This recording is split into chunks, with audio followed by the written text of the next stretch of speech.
just said in the last video, we were off to bed for the night. We are zipped up in the tent. Jen is locked up in her car. And as hard as it is to believe, we're going to sleep through all the sounds that you're about to hear into the night.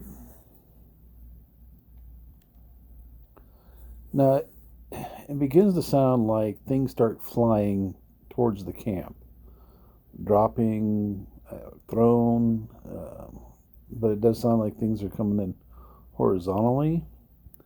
And in the daylight recordings and the rest of the recordings, really didn't find any evidence of this. And this being mid-June, your mass crops, your acorns, your pine cones, your walnuts, hedge apples, butternuts haven't started to drop yet. So this gets a little bit interesting.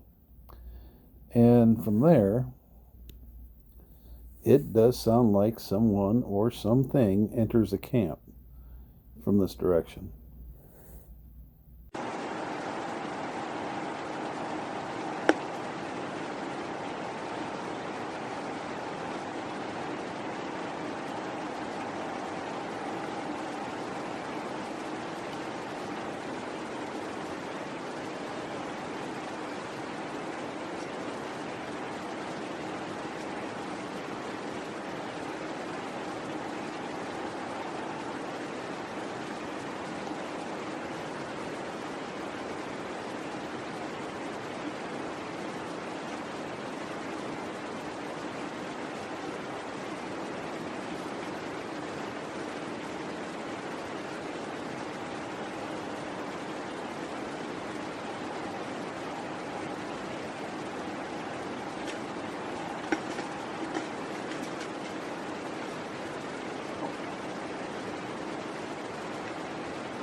Now, one of the things that would bother me, especially on the drive home, because I kept noticing it, was it looked like a handprint on the rear part of the door, both in the window and on the side.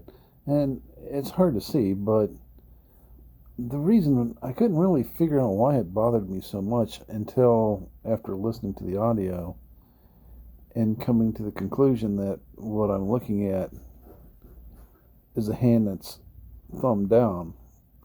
So it does seem like something was reaching in the back of the truck up here. And really, the only thing it could be reaching for was the trash. And what's interesting is that none of the trash looked to be scattered or thrown about or whatnot. And, again, this is a danger of listening to things super loud. In that, maybe a mouse got into the trash and was rooting around. But the other thing that gets interesting in it is that there was what sounded like mouth pops. And if you look at the video, and watching it, you're going to notice that we weren't particularly that far if there was something rummaging around in the back of my truck with its hand on that window. And that's not to say that, I didn't accidentally cause a dust stirring on the back or whatever. But the one handprint was certainly there. And like I said, it didn't dawn on me until later. The reason why it bothered me so much is that, it was a thumb down. It was something seemingly holding onto the truck. Now, you're wondering about why did I throw complacency on the front and the intro of the video? Pretty simple, really. I've said it in the past, and yet I fail to do it. Is that, you should treat each morning as though you're waking up to a crime scene. And in truth, we did wake up to a crime scene, and we didn't treat it as such.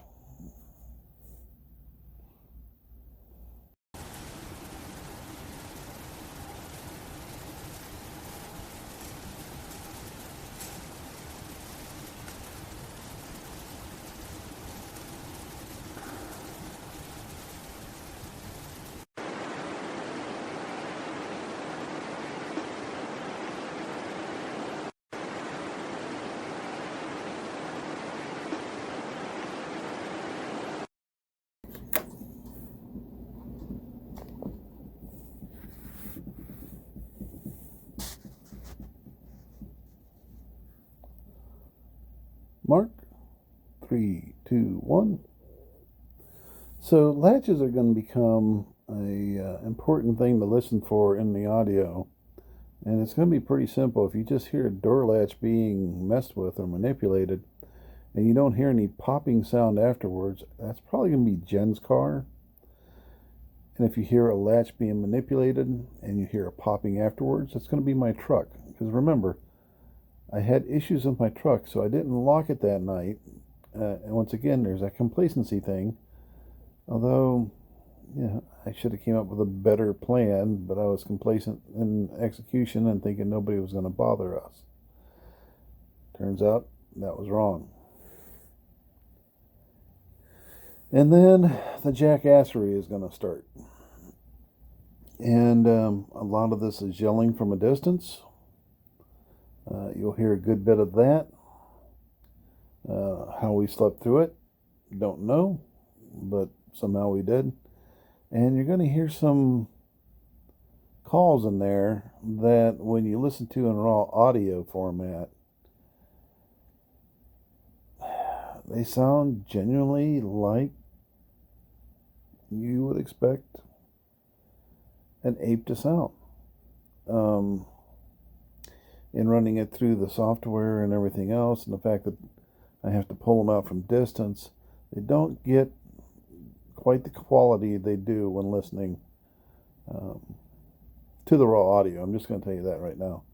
And there's a bunch of other weird stuff. And, when we get to the part where I believe they got into my truck and they showed up and was at my truck, I'll bring that up.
Okay, so this hum is happening right over here. All right, different from all this, and it's going to carry on. I swear I've heard that. That's the exact same hum that I heard outside my car door when we were up at Whitehall and I woke up in the middle of the night. Believing that there was something outside the truck and whatnot. But that's not the only point where this hum's going to show up. It's going to show up in another one of the audio clips in this EFG range. I'm not a musician, so I don't really understand that scale quite so much. But yeah, that hum, it's going to show up again. And I'll play it again. And let's see what the next video is real quick before I step out of here. Yep, same per I heard in Whitehall. Once again, there's that white purring sound going on, and I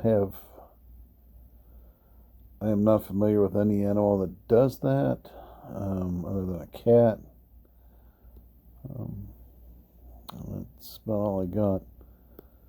We got some whoops coming. Oh, door latches. Oh, and this gets fun. So what you'll hear is you'll hear my truck door. You'll hear the latch open. You hear the door open. Then there'll be some kind of vocal. Strange call. The door closes, and then it's like running just explodes on both sides of the woods. So whoever shut the door ran through our camp, through the far side. And of course the helicopter shows up. And there's running down on the Sony as well. May not have it in the right place. But yeah, it's just like all craziness breaks loose, and then here comes a helicopter. And we did confirm that this is, in fact, a helicopter by using one of the, what do you call it, airline apps. It tells you what's in the sky at any time. So this has been confirmed.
So yeah, it's about 1:15 there, right before the chopper.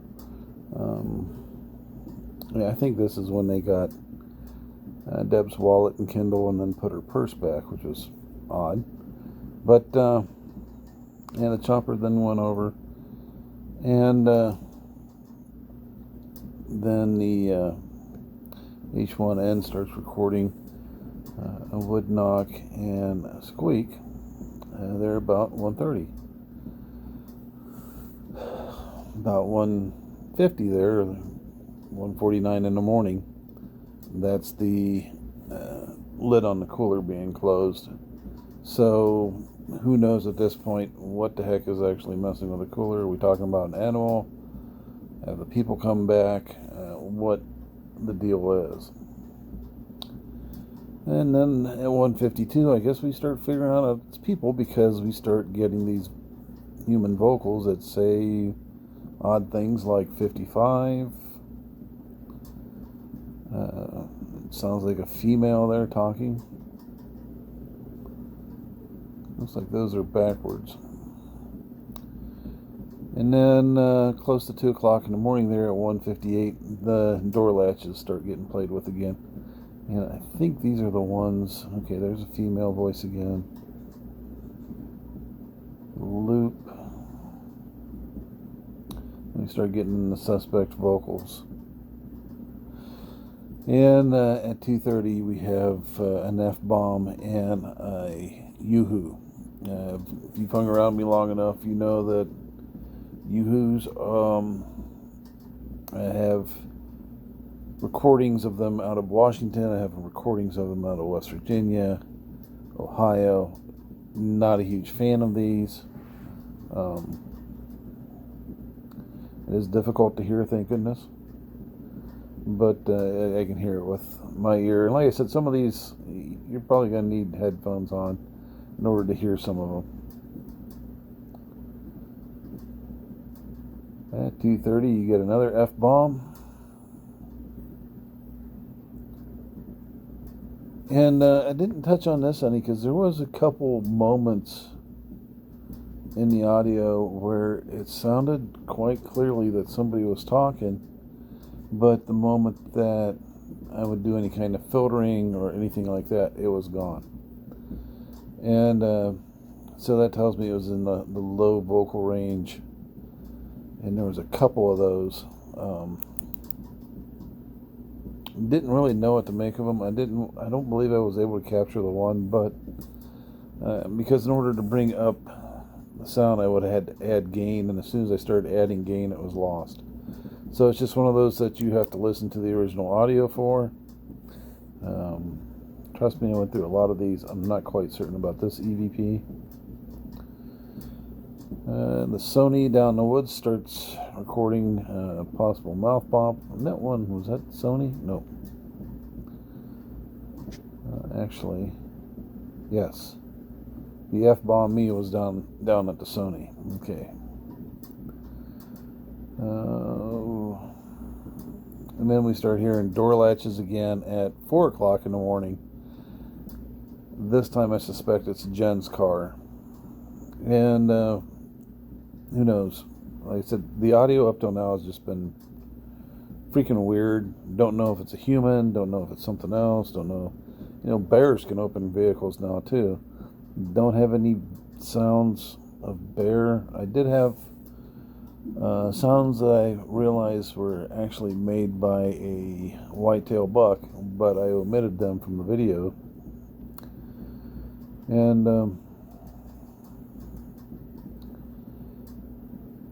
I believe this is Jen's car that the latches are being messed with at 4 o'clock in the morning.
And so there you have it. As it's well known, the next morning we woke up and Mrs. T's wallet was gone, her Kindle was gone, my camcorder bag was stolen, and so was our mixed bag of stuff. Now all the sounds collected and everything that you've heard in the night, does it prove that there was anything more than people there? I don't know. Audio, in a lot of ways, is subjective to how you hear it.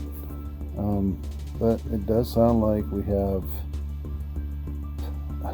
a very broad range of audio sounds in there. Ranging from human to the disembodied to apes. Like I said, there was a set of sounds in there that I removed because I realized they were the sounds of a white-tailed deer grunting in the woods. But exactly what everything was, I can't tell you. I just know that we woke up, stuff was gone, and live and learn. Don't be complacent. Put some cameras out. We've bought alarm systems. Next person or whatever gets close to the truck in the future, they'll have a rude awakening. We can promise you that. And always protect yourself. And really, you're in bear country. You should have bear alarms out and everything like that anyhow. So, yeah. That's how the story ends. And that's all the audio clips. You can have a listen to them. You can decide for yourself. I can't tell you anything truly about what all was collected.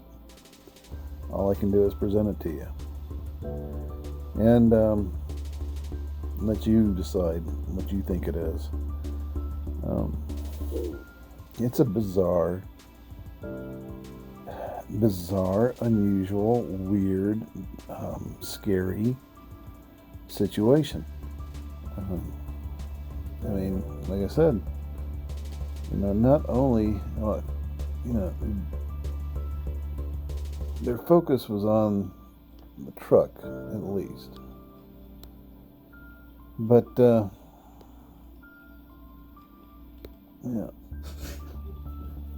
I would be lying if I didn't think, nights about what could have been. Had I woken up or stepped out and then caught somebody in the act, if they had been armed or anything, even if the truck was locked, we still have evidence that it does sound like somebody was in the camp moving around, and they didn't have the best of intentions. And I honestly think that they may have tried to steal that Yeti, but that thing weighs a ton. And I can just imagine somebody trying to run down the road carrying that thing and they'd kill themselves.